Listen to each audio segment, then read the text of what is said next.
mariée. Alors voici une cape dite à la polonaise qui est confectionnée avec un travail formidable de petits plis et tout ça fait à la main. Et c'est une pièce très précieuse. Alors voici un cotillon piqué. Pourquoi cotillon piqué? Eh bien on commençait par étaler sur une table une première partie de tissu. On mettait du coton, de la laine, puis une deuxième partie de tissu même différent, un imprimé différent. Et il y avait des piqûres qui étaient faites dessus-dessous pour tenir les deux tissus ensemble. Et les épaisseurs de laine se voyaient entre deux coutures. Donc il y avait un travail d'aiguille qui est assez important, tout à la main. Voici encore un cotillon piqué, avec toujours deux tissus différents, un à l'intérieur rayé et un à l'extérieur, avec ce petit motif très particulier qui est typique à la Provence, avec ce coloris rouge qui est aussi très représentatif de la Provence. Alors ceci est un tambourin, bon, modèle réduit, mais il est fait exactement comme les vrais tambourins, les grands tambourins. Il est tendu avec deux peaux de veau mort-né, une peau plus épaisse sur le dessous, plus fine sur le dessus.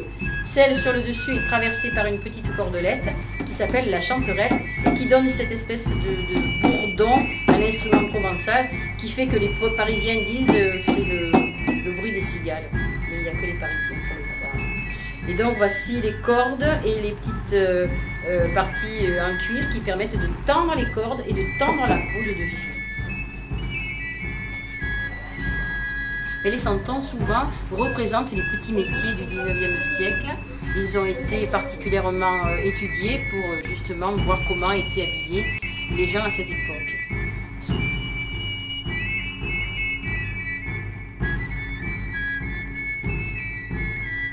De votre court séjour, ce vase en porcelaine garde le souvenir et la subtile haleine.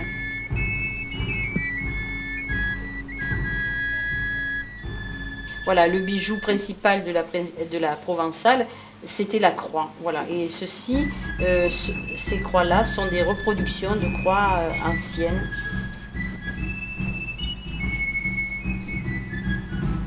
Alors voici des bas anciens, vous voyez, toutes les couleurs étaient représentées, c'était même assez coloré.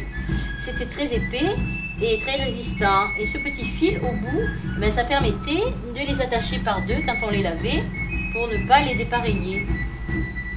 Voilà, ils ont tous le petit bout de fil au bout. Usé jusqu'à ce qu'il n'était plus possible de les porter. Alors voici un carreau donc, qui permettait de fabriquer de la dentelle. Sur un tambour, on fixe un patron, c'est-à-dire un carton qui a déjà les trous déjà faits. On met les têtes d'épingles, les épingles à tête, donc dans chaque trou au départ, on tend les fils.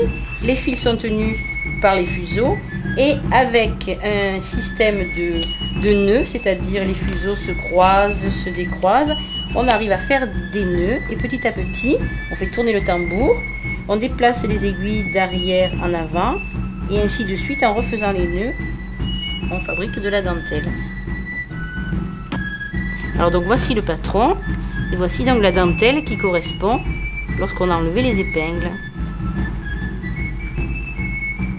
Mais il faut avoir la technique. Et il y en a encore des personnes qui font ça. Et quand les nœuds sont faits, on peut chaque fois enlever les épingles et les remettre un peu plus loin.